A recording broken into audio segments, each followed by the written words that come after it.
The following is a Hoop Ball presentation.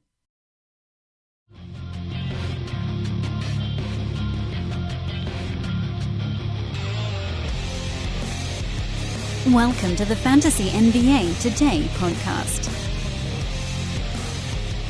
Hello, everybody, and welcome to the Fantasy NBA Today for May 30th, 2019. It is Game 1 of the NBA Finals tonight. My name is Neil Rochlani. I'll be hosting the show along with special guest Erik Ong, Hoop Ball extraordinaire, fantasy writer extraordinaire, and the guy that I beat last season in fantasy head-to-head. Is that true? No, I didn't beat you head-to-head, did I? Yes, you did, actually. Twice. No, but we actually didn't play. We did not play in the playoffs head-to-head, did we? We played in the... No, we didn't. In the regular season, you beat me twice. Yes. By the way, hello, everyone. And yes. Isn't that a great way to bring you in? Thank you for introducing me with a little sprinkling of trash talk to let all the listeners know how much better you are at fantasy than I was last season in one league. Yes, very much. But no, first of all, let's because you have not been on a lot of podcasts, so you are a full-time Hoop Ball staff member writer, right, on the site. And tell me how that's going, because you transitioned to a full-time role this past season, right? Yes. I am assistant editor here at Hoop Ball. Oh. I'm basically splitting up some of the editing duties with Mike Pasador, Panda, to everyone else who follows the site. I'm basically now in charge of manning the wire of Hoop Ball and making sure that the blurbs we put out is top-notch quality. We, as you all listeners know, that the Hoop Ball, blurb wire is one of the best in the industry right now. I'm really proud to say that we have a great staff, a great bunch of guys who are really talented and really know their fantasy basketball. And it's a pleasure to be able to work with them and see their work out there. Yeah, I know you do an amazing job. That's really the kind of like the I don't want to say the bread and butter, but it sort of is the core of the Hoop Ball content is the writing side, and you guys do a phenomenal job. And on the writing side, they are doing breakdowns of every team, and on the pod side, we're trying to match that as well to give you both audio content and written content on a team. We're going to be doing the Charlotte Hornets today. Actually, before we get into that, let me also mention that our show is sponsored by Hawaiian Isles Kona Coffee. You can find their products at hawaiianisles.com or on amazon.com. Erik, have you ever bought a Hawaiian Isles product, Erik, over there? No. Yes, because you're in Manila, by the way. You're in the Manila, Philippines. Is that correct? Yes, that's correct. I'm far away. Actually, Hawaii is closer to me than it is. I was going to say, actually, it might actually be closer to you than it is to me. But delivery, I think, is easier here in the mainland states than it is over in the Pacific. All right, so a couple things we're going to talk about today. As I mentioned, we're doing a Hornets breakdown, and we'll get to a little bit of Game 1 talk for the NBA Finals, and then anything else that comes up we can elaborate on. Erik, let's talk about the Charlotte Hornets. First of all, were there any Hornets that you owned last year in any of your teams that you want to start with? Well, yes. Jeremy Lamb obviously was a hot commodity among the Hoop Ball community. We've discussed him, and he was, a member of the Hoop Ball 6, and he did not disappoint. There are a lot of people who follow Hoop Ball bought stock in Jeremy Lamb. I was one of them. He was in at least 4 or 5 of my fantasy teams. And I was, very happy with the production he delivered. Unfortunately, I did not have, any Kemba Walker. In my deeper leagues, Marvin Williams came on and off. Cody Zeller came on and off.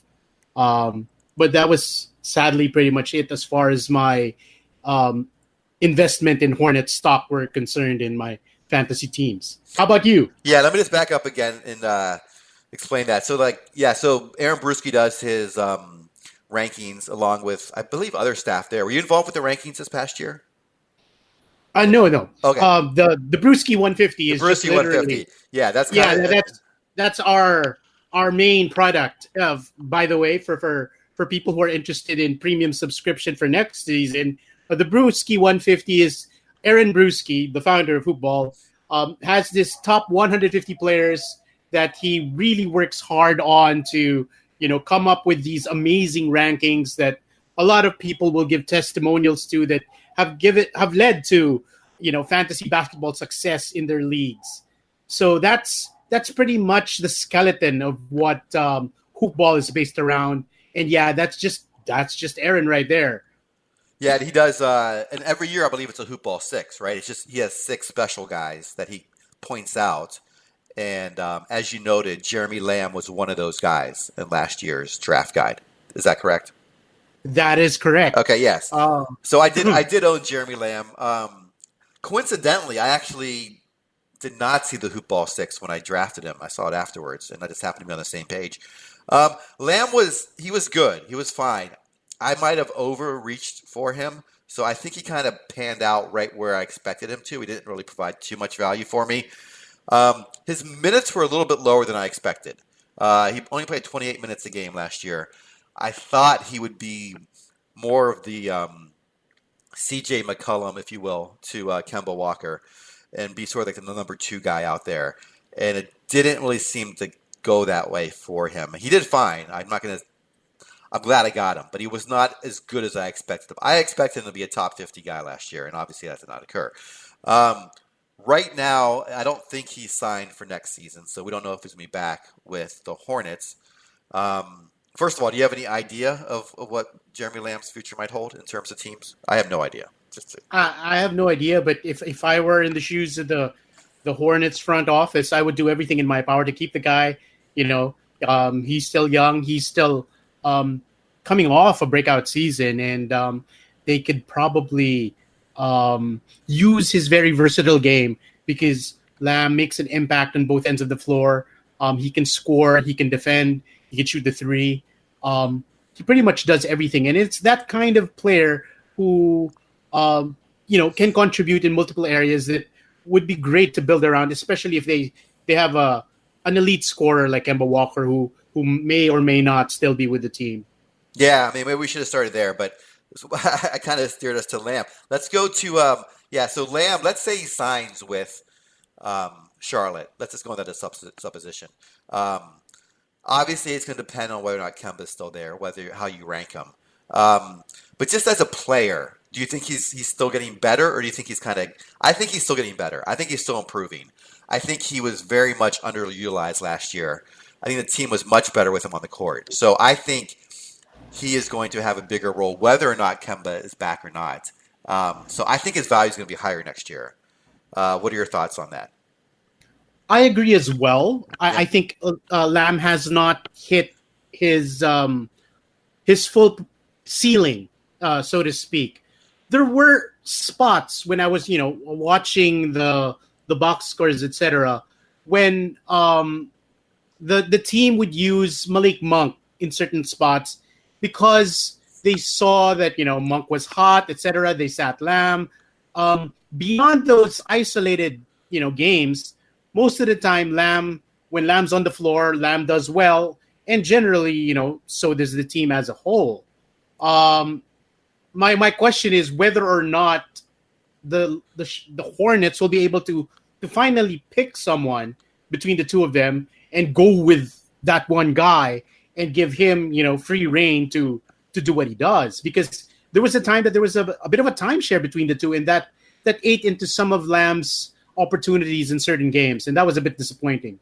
Yeah, exactly. That's why I think he didn't really perform to where I expected. So I think we're both a little bullish on Lamb next season. Let's go with the guy we probably should have started with here, Kemba Walker. First of all, he had just an amazing season. Played every single game, 35 minutes a game, 25 points, 3 3-pointers, 4.5 rebounds, almost 6 assists, 1.2 steals. shot 43% from the field. It's not terribly. On 20 attempts a game, 85% from the line on 5.5 attempts a game, 2.5 turnovers. I ended up with Kemba in one of my leagues almost by accident. He kind of fell to me, so I felt like I had to take him. But he was not someone I was drafting last year, but he turned out great. Did you foresee this past season from Kemba? What were your expectations coming to the season versus how he performed? All right. So, Kemba Walker. Coming into 2018-19, I was a bit concerned about risks to his knees. Yeah, he had a bit of knee issues, some off-season procedures done on his knees. Those were concerning. And historically, Kemba has not been the greatest or most efficient guy shooting from the field. His assists were also a bit low, relatively speaking, compared to the other point guards available in that spot. Obviously, he outperformed a lot of expectations, finishing the season in the top 20 range of 9 cat per game value. He was amazing, and props go to him. And as you said, him being able to play 82 games despite those knee concerns was an impressive feat by Kemba. So, looking forward now to 2019-2020, I believe that Walker is actually one of the more underrated names as far as hot free agents are concerned. Obviously, in the news, we hear a lot of Kevin Durant, Kyrie Irving, et cetera. They're hogging the limelight, but with Kemba Walker potentially off the Hornet books, I mean, he was just owed $12 million at the end of this season. He's going to be off the books 2019-2020.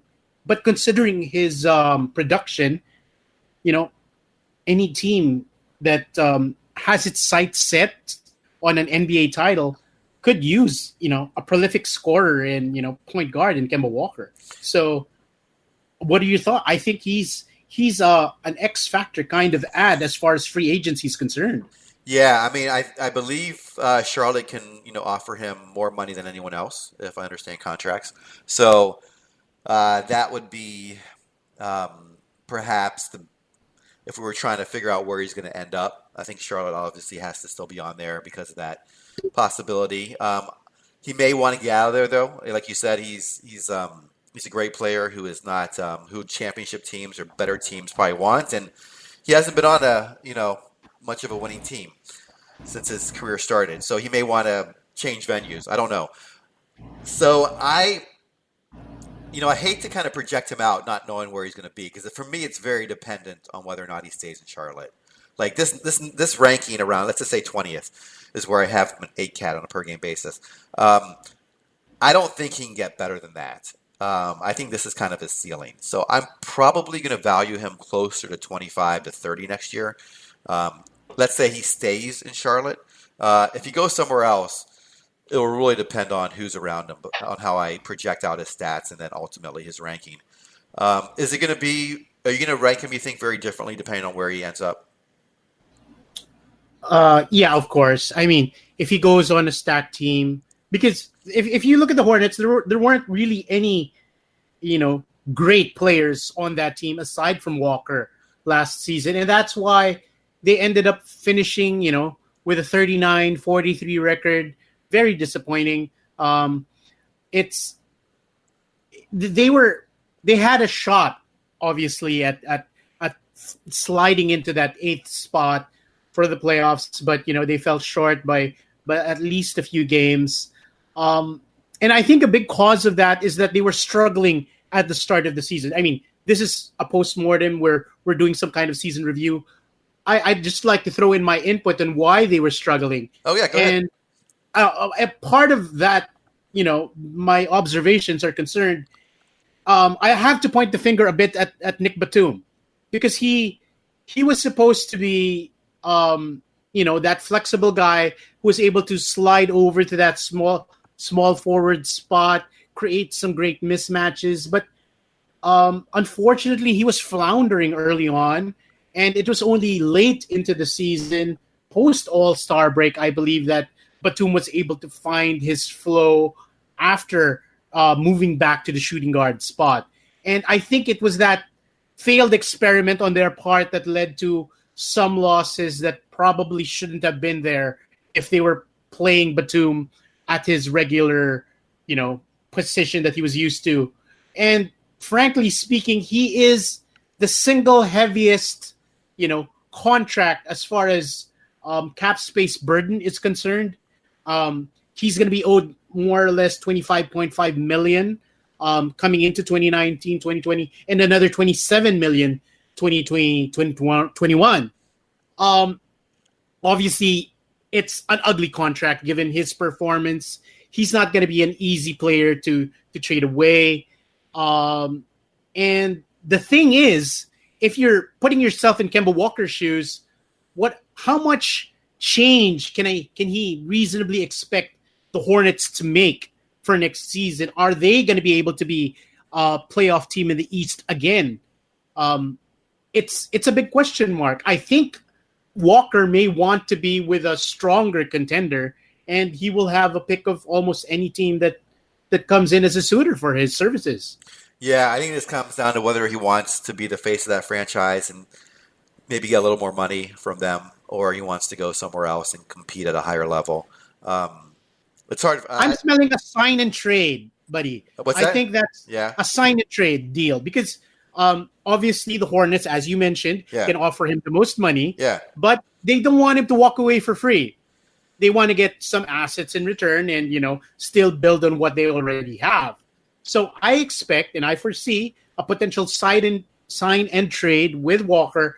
But as far as who the dance partner is gonna be for the Hornets, it will remain a question mark closer to probably draft day. I think Walker will be wearing a new jersey come draft day when sparks will be flying, etc. But yeah, I suspect the sign and trade will be in the cards for Kemba Walker. Yeah, we'll see how that plays out. Let's move on to the guy you mentioned, Nick Batum. Did not play very well, as you mentioned last year, but did play a lot. He did play 75 games, did play over 31 minutes per game. Fantasy value just outside the top 100 in 8 category leagues. I thought he would have a better season than this. Clearly, the Hornets thought he'd have a better season than this. I think I might, again, look at him as a late round flyer next season. I probably won't value him inside the top 100, but once I get past there, it's hard for me to find consistencies and guys that are consistent, I should say, or find the upside's hard to find. And Nick Batum could still have it, especially if Walker is gone, like you're saying he might be going. What are your thoughts on him for next season? All right. As far as I've been following Batum throughout his career, I used to be a fan prior to last season's decline, actually. The nice thing about Batum, first of all, I'll start with the positive. He's one of those guys who can give you 1.5 threes and 1.5 steals per game, along with, maybe 3.5 to 4 assists per game. And that's, the juicy part of his stat set. But that said, Nick Batum is not going to be a star as far as, being an alpha player is concerned. So even if Walker does depart, I don't think Batum is the type of guy who's going to carry the team. So he is best suited as a role player. And if you think about it, Batum is not exactly the youngest player on the team either. I think that the Hornets are a bit too old as far as, Batum is 30 years old. Come December, he's going to be 31. He's probably already slightly past his peak as far as performance is concerned. So yeah, I don't think he's really necessarily going to pop. I think the reins would probably end up, landing on the shoulders of Jeremy Lamb, who ended up being a better scorer overall, on and off the ball, as, he was the second best scorer on that team. Mm-hmm. Now we're starting to get down to sort of the guys that I I'm not touching in Charlotte, or I haven't really reached out on before and drafted or picked up. But they do have some young prospects. I'm not really going to talk. I mean, unless you want to talk about Cody Zeller and Marvin Williams, I'm not really excited about either of those guys for next season. Or this past season, they were kind of what we expected.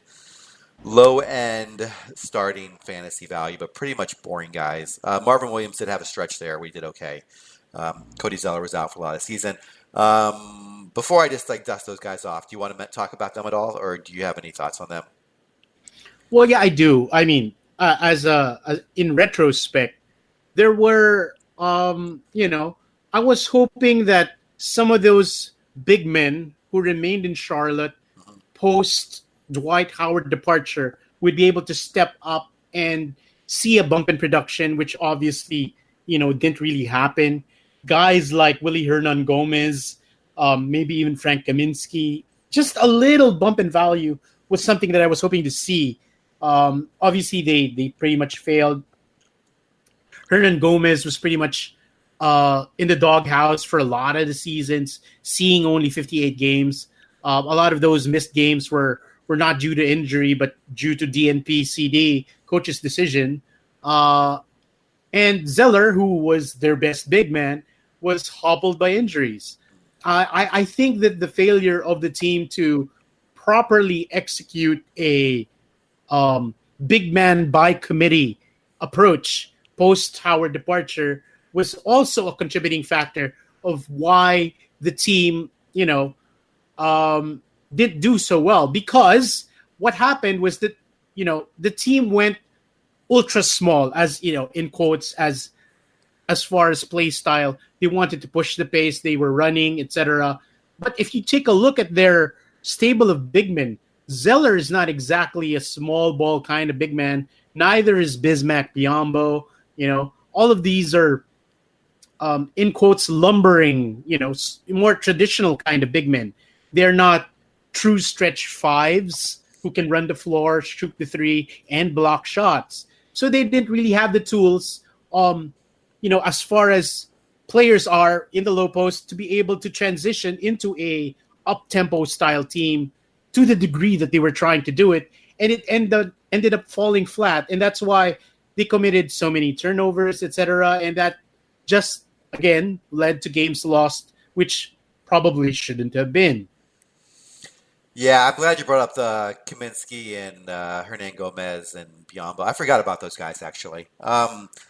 Didn't really do much fantasy value. Didn't play in a whole lot of games overall. And they had some moments when they filled in, but it was so hard to predict. And you're right. Their big men were just, reality and fantasy-wise, very disappointing. I do want to, before we wrap up with the Hornets, talk about at least two more players. They got two young wings, Miles Bridges and Malik Monk. Did not have very good fantasy values last year. Bridges did play in 80 games, but finished around 210 and 8 cat value. 21 minutes a game. Didn't really do much in any of the categories.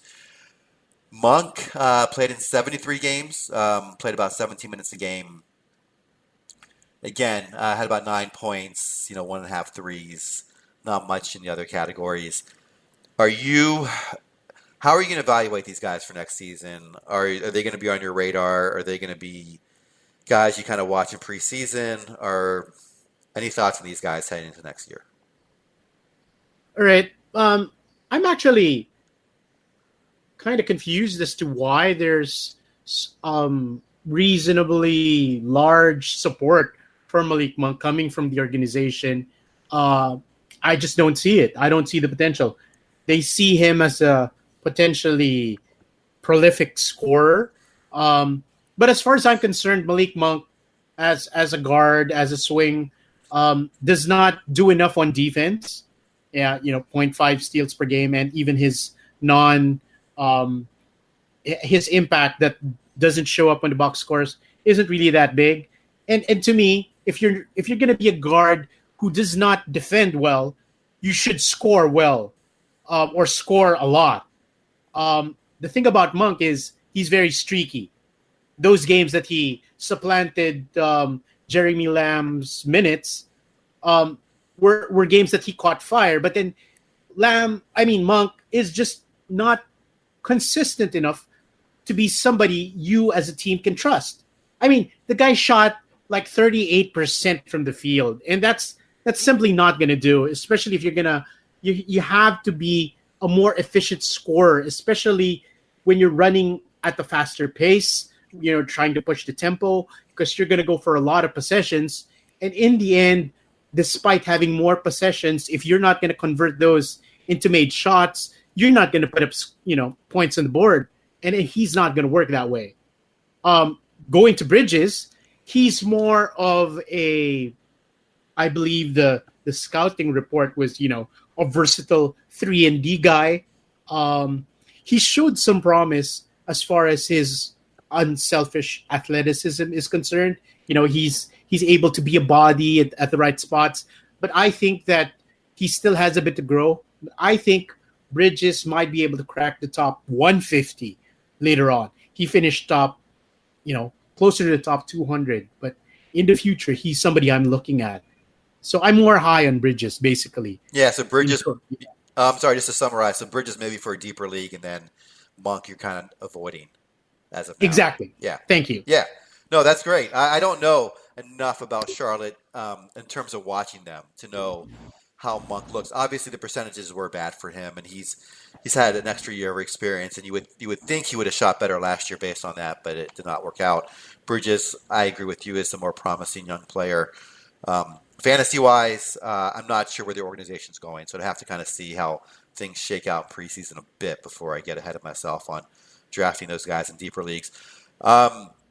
All right, I'm kind of done with the Hornets. Is there anyone else you want to mention or anything else about this team you want to bring up? Sadly, no. No, it's fine. Sadly, no. No, I mean, it's they've got an all-star and they've got some decent young players, but they're kind of a boring fantasy team. Not a lot of players that people were excited about this past season besides Kemba. All right, we got a little bit of time. And tonight is the first game of the NBA Finals.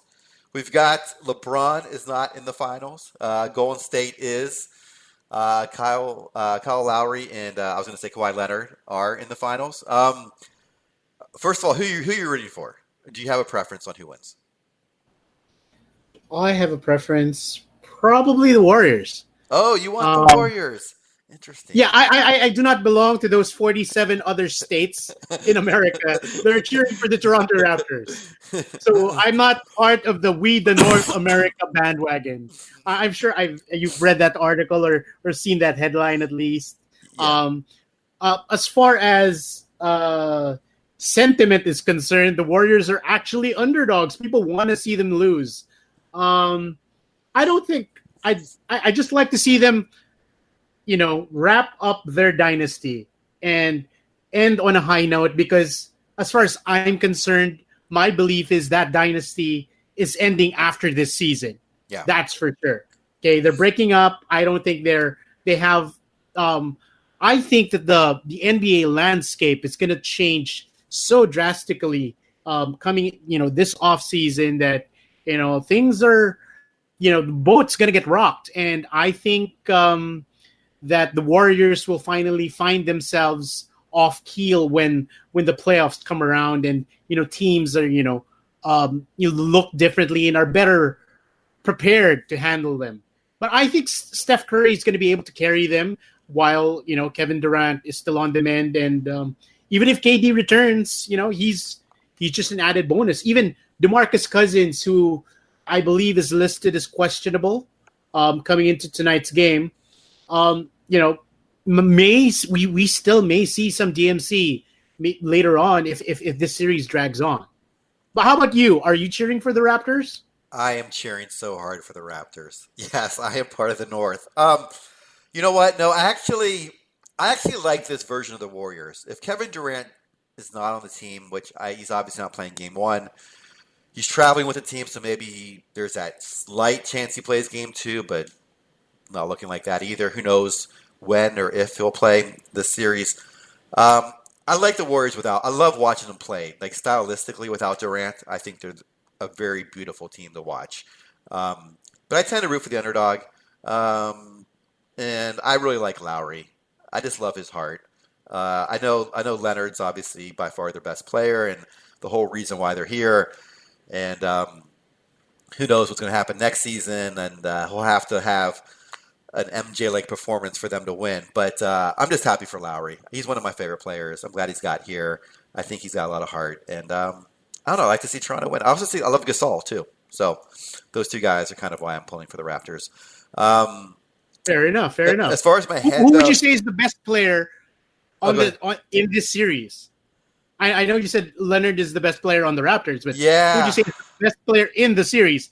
I've read some stuff online. Leonard is being compared to this and that. Yeah. He had an impressive series. Making Embiid cry, then shutting down Giannis. Yeah. He was just amazing. He has been amazing. I mean, exactly. as far as right now, who's the best player? I would say Kawhi. Like as of May 30th, 2019, it's Kawhi. On this day, in this moment. As far as career goes, I think it's Curry. That's all right. No, just for the series. For the series, I think it's Kawhi. I think Kawhi's playing at the highest level. Although I don't know how injured he is. He was hobbling a bit in game 6, so I don't know how healthy he is. So I'm worried about that because if he's not 100%, I don't think they have any chance to beat the Warriors. So anyway, it's gonna be fun. This series is gonna drag on.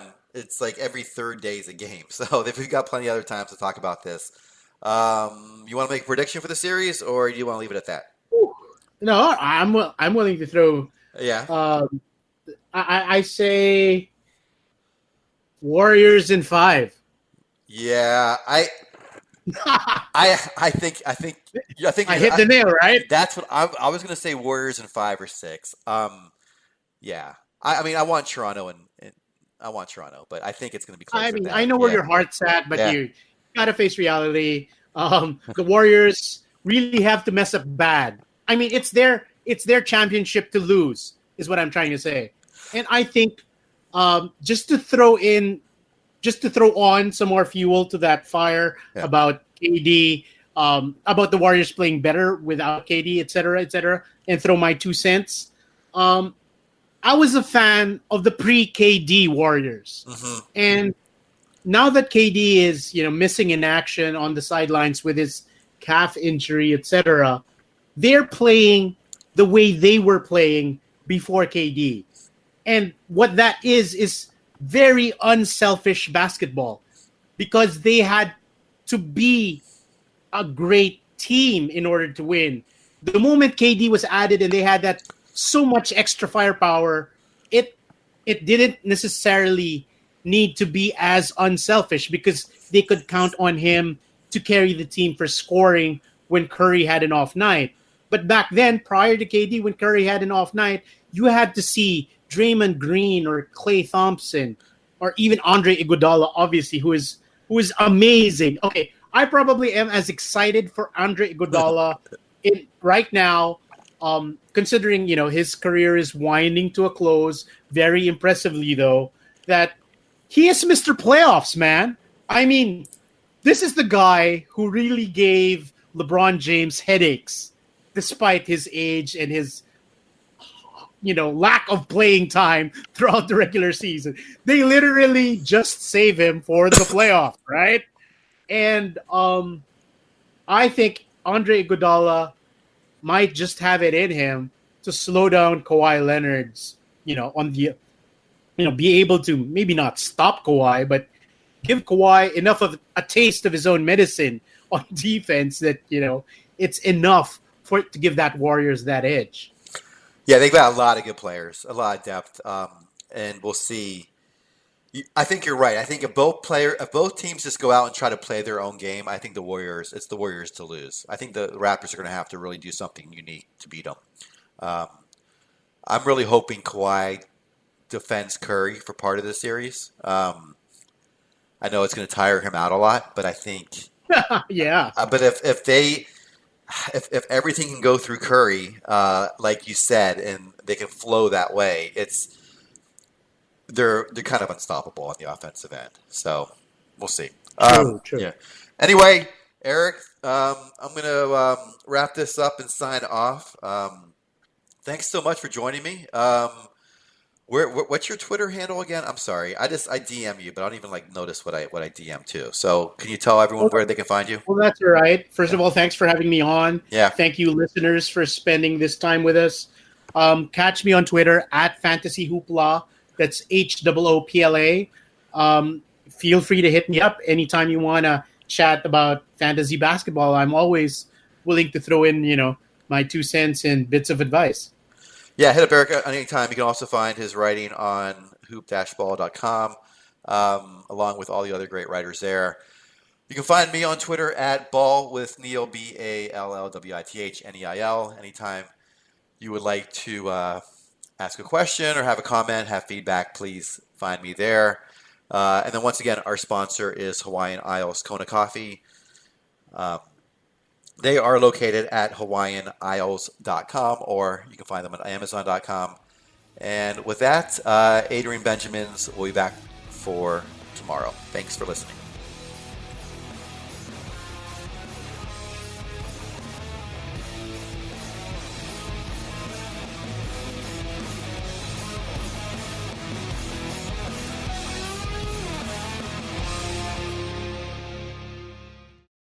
This has been a Hoop Ball presentation.